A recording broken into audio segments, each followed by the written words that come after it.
Well, welcome to Christ and Culture. My name is Pastor Jeff Short, and today we're going to be talking about a subject that came up in the news last week, and that was that Vladimir Putin of the Russian nation has said that as long as he's the president of Russia, as long as he's in charge, there will be no marriages other than a marriage between a man and a woman. In other words, there will be no men marrying men, so-called marriages, or women marrying women, so-called marriages. There will only be traditional heterosexual marriage. Now, I probably never thought I would say it, but it seems like the Russian nation is actually, at this point in history, more morally superior than the United States. Because here in the United States, there is so much confusion, morally speaking, on the issue of marriage. We have a major party candidate, this so-called Mayor Pete, who has his so-called husband with him on the platform, kissing in front of the American public. And he seems to feel that he is in a morally superior position because he is standing for family values. In fact, he used that against the president a few days ago. He said, if you want to talk about family values, at least I'm not cheating on my wife and having affairs on the side and so on and so forth. I'm faithful to my husband, quote, husband. I found it really interesting. Dr. James White, on his Twitter account, the theologian and apologist James White on his Twitter account had a screenshot of this Mayor Pete and his so-called husband, and the caption under it was, "There is no husband in this picture," which is totally 100% biblical truth. There was no husband in that picture. Mayor Pete is delusional. There is no marriage. There is no husband. He does not have a husband. He is not a husband because marriage, by definition, biblical definition, and classic historic definition is between a man and a woman, no others. And so we find ourselves in a situation here in the United States that when we look across the ocean, we see the former communist Russian country with Vladimir Putin as the leader, and we can criticize a lot of the things that we hear and see happening in Putin's Russia, but on one account, we have to admit that Russia is morally superior to the United States and all of the Western nations on this issue of marriage. Vladimir Putin has put his foot down. He's drawn a line in the sand. He's saying, no, this country will never accept gay marriage. And you have to applaud him for that because he is actually expressing a biblical truth. He's actually expressing moral clarity in a world of moral chaos. And some people are saying, well, he's just pandering, he's just catering to the Eastern Orthodox Church. And he may well be catering to the Eastern Orthodox Church. We don't know inside his heart. I don't know actually where he stands spiritually speaking. I don't know what he professes. I believe that he is close to the Eastern Orthodox, or the Russian Orthodox Church. I should say Russian Orthodox Church. There are different orthodoxies. And the Russian Orthodox Church was strong before the Communist Revolution in 1917. It always maintained a presence. During communism, unfortunately, it was badly compromised in many instances. But today, it's emerging out of communism as a spiritual force and power in Russia. And Vladimir Putin, for whatever reasons, political or other, is aligning himself with the Russian Orthodox Church on the issue of marriage. And we have to applaud him for that because the Russian Orthodox Church on marriage is biblical. It is right out of the pages of the Bible, right out of the Word of God. And as Protestant Christians and even traditional Catholics, you would have to say that Vladimir Putin is actually correct in this instance in his insistence on marriage as a man and a woman. And we have to say shamefully that our nation is full of confusion today. It's full of doubt about the institution of marriage. It's so confused that in 2015, the Supreme Court actually ruled that it was a constitutional right for two men or two women to marry in this country. And so they're handing out certificates of marriage to two women. They're handing out certificates of marriages to two men. And it is sinful the way our nation, our supposedly morally superior, supposedly on the right side of history, nation is now endorsing an abomination and a moral bankrupt, moral deficient view of marriage. And at the same time, when we look across the ocean, we see former Soviet communist Russia, and they're actually embracing the biblical truth of marriage. They're simply not going along with the immoral revolution that's taking place in our nation right now. And I applaud them for that. I'm happy that Vladimir Putin is standing up to the immoral chaos of this world. Now, I don't agree and I don't accept a lot of what he's doing in Russia. He's gaining power for himself. He's taking upon himself almost as a dictator would in the Russian nation. And that's a dangerous situation because, as the Bible says, we're all sinners. We all fall short of the glory of God. We all have that inherited fallen nature within us, that original sin. And so when you concentrate power into one individual, you're going to get corruption. What did Lord Acton say, the British politician and philosopher? Absolute power corrupts absolutely. And so if you have the power in one man, like Vladimir Putin seems to be doing in Russia, in consolidating power within himself, if you have power within one man, you're going to have the dangers of corruption. And unfortunately, Vladimir Putin is not this pristine, holy, and righteous man. He is actually a pretty shrewd politician. So there will be corruption. There is corruption. And he is probably in instances, many instances, a corrupt politician.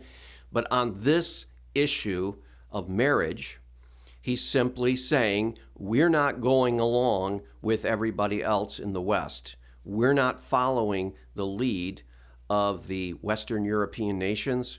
We're not following the lead of the United States. We're not falling in line with this immorality that's spreading all over the nation. In fact, I think in his comments he says, we're going to protect our young people from the confusion and the chaos of the so-called gay rights movement, which is exactly correct. What is happening here in the West, what is happening in the United States, in particular, what we see around us in the news and on the streets, is we see a massive, massive confusion in the minds of especially the young people. You see this in the schools now, where high schools and junior high schools are now adopting this language of non-binary, where the students come in and they bring a card and they hold their name, and the first day of school they have their name on their card, and then they have the preferred pronouns that they would like to be referred. It's utter ridiculous, as if a girl could choose whether she wants to be a girl that day or whether she wants to be addressed as a he or a him or his, just because she feels like she wants to be a boy that day. And this is utter madness. And I don't blame Russia and Vladimir Putin for saying, no, thank you. We're not going to enter into that confusion. We're not going to join in with the insanity that is taking place in so many countries around the world, especially in the Western world. We're not going to be a part of that. We're going to be set apart from that. We're not going to subject our teenagers, and we're not going to subject our young people with that confusion that it sows.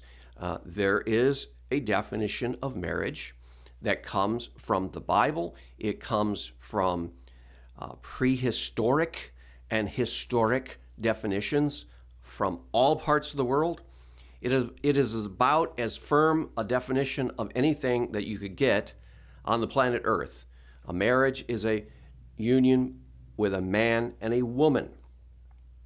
And that definition has served humanity for thousands and thousands and thousands of years, going back as far as recorded history. And it is endorsed and sanctified by the Bible. We know in Genesis, for example, that when God created man, he created them male and female, Adam and Eve. He brought Adam and Eve together, and they formed the first marriage. And then later on in the New Testament, Jesus says, "For this cause a man shall leave his father and mother," two people in the marriage, a male and a female, leave his father and mother, and be joined to his wife, male, female, union, marriage, and they shall become one flesh. What God has joined together, let not man put asunder. So we see the Old Testament defining marriage as a man and a woman, and then the New Testament, in the words of Jesus, sanctifying and ratifying that Old Testament definition of marriage. And the Christian church has taught that for centuries and centuries and centuries, along with Jews have taught that to the Judeo-Christian tradition, as well as almost every other conceivable religion on the planet Earth. As if that mattered, we have the truth in the Christian faith. We don't need the other religions of the world to help us define things.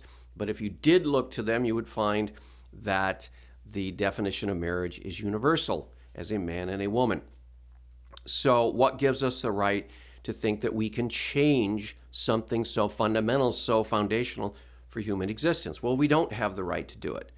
And Vladimir Putin and the Russian leaders are saying, we do not see any justification for changing the definition of marriage in our country and opening it up to all kinds of immoral, perverted sexual relationships. Now, it's also important to notice that Vladimir Putin opposes the whole gay rights movement in Russia, which is another thing we should applaud him for. The insanity of the LGBTQ, and now they add on all these other letters at the end, and it's so long that they just say LGBTQ plus, so meaning whatever else you want to put on there. And Vladimir Putin and the Russian leaders have made it clear also in that instance that they're not going to go along with that push either. So it's not just that they're not going to go along with this immoral, perverted, deviant marriage definition that has been a part of the United States legally since 2015 with the Supreme Court decision. They're not going to go along with the whole other agenda that the gay rights movement has. They're not going to open the doors in Russia for the confusion that transgenderism sows, or the transsexual, or they're not going to put up with things like the transgender story hour. One of the most ridiculous things that I've seen in the news in the last few years is this ridiculous movement by libraries, some public, bookstores, and schools that open the doors for these transgender, confused, perverted, immoral individuals to come into the school and have children gather around them and have this so-called transvestite, transsexual, transgender person read them stories, usually propaganda pieces about transgenders and gay and lesbians having it hard in society because they're not fitting in with the norm and whatever. and promoting this propaganda to children called transgender story hours. And it's so much a joke that if you had someone just talk about this 10 years ago, people would start laughing and say, "That's a joke. You're making a joke." And today, though, it's actually taken seriously, and there are adults and mothers bringing their children to the bookstore and to the library to have a sexual pervert read to them some propaganda piece about the LGBTQ cause. And the women who are bringing their children, and men sometimes bring their small children, seem to feel that this is the hip and cool thing to do for kids. You want your child to be tolerant and accepting of all views. So you bring your innocent child who is confused already and bring them to this transgender story hour and gather them around with other poor children whose parents are off in the mind and off in the head, and they have to endure the affliction. And it's almost to the point of child abuse, I believe, even though that definition is now being stretched to include all kinds of things. But this is certainly an abuse of a child's mind to have them subject to this so-called transgender story hour. And you can bet that in Russia, under Vladimir Putin, they're never, ever going to sponsor a transgender story hour, and good for them for not doing so. You know, the Russian culture is a little bit more heavily influenced by the masculine, and it's time that the United States begins to return to its sanity, and for men, especially leaders in the society, to step up to the plate and say, look, we're not going to bring our children to some morally perverted individual, some transgender person, to have them read transgender propaganda to the children. We're not going to tolerate that. And I don't understand why adult males would ever allow their child to attend some transgender reading at the library. And I don't believe, and I don't understand why a father would allow his wife to bring the child to one of these. I mean, is there no order in the home anymore? Apparently not in the West. Apparently not in the secularized West. Well, Russia seems to have a little more sanity on this issue. Now, again, I don't endorse everything Vladimir Putin is doing. I don't think Russia is the model for a nation by any means. After the fall of the Soviet Union, it seems to have fallen into some kind of an oligarchy where you have these strong, powerful businessmen, often corrupt businessmen, ruling the entire nation because of the network of corruption that they have. And part of that corruption also, I'm sure, includes the government. And with that huge sum of money and the wealth of land and resources in Russia, there is a lot of room for corruption, and there is a lot of corruption. But on this one issue, Russia has it right, and the United States has it dead wrong. And we are headed in the wrong direction in the United States on marriage, and Russia is headed in the right direction. And so we have no room at all for looking down our nose at Russia and looking at them as some backwater nation. We are the backwater nation as far as morality. We are the corrupt nation as far as morality. Russia looks a whole lot better than the United States on the marriage issue than we do they.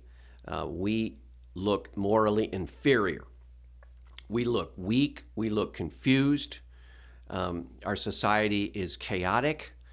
Our young people are turning out to be as confused as anything, and you would think that. Now, that's exactly what Putin was saying he didn't want to see in Russia. And I wish we would have more political leaders in the United States who would say, he's right, and we have to oppose this whole LGBTQ, transgender, whatever else you want to throw in there. Now it's polyamory. We have Utah just recently saying that it's no longer going to prosecute polyamory relationships, polygamous relationships.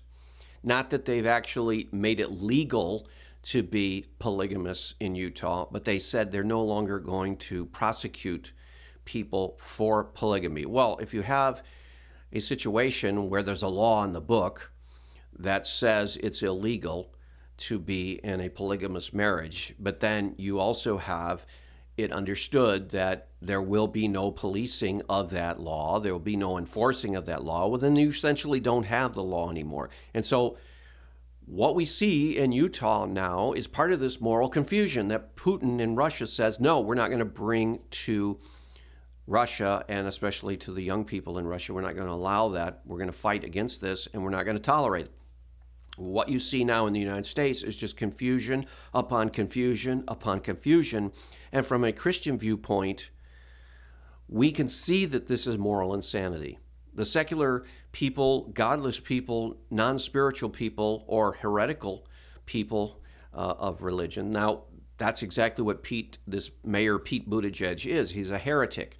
He likes to talk about religion. He likes to claim that he's a Christian. He actually likes to say he's more biblical than the current president, which is ridiculous. He's living in a perverted, immoral relationship with another man. The Bible condemns that practice. In fact, an entire region of the Middle East was destroyed because of that, Sodom and Gomorrah. The Bible refers back to Sodom and Gomorrah as a morally perverse city that was destroyed by God in judgment. And then you have in the New Testament continuous prohibitions against homosexual activity, lesbian also. So there is no question the Bible condemns this activity. God opposes this activity. So this Mayor Pete, when he gets up there and he talks about his Christianity and how he can be gay and a Christian at the same time, is perfectly fine and everything. This is all a crock of crap. Pardon my French, but it's wrong. It's evil. It's heretical. He's teaching lies, and there are people who are buying into that. And so you have a heretic. He's not a Christian. He is what you might call a religious person who may go to church, but as far as teaching Christianity or teaching the Bible or reflecting what historic Christianity has always stood for, he's not that. He is a heretic, false teacher when he teaches about the Bible. And he is exactly what Vladimir Putin and the Russian leaders don't want to see in their nation. And I don't blame them.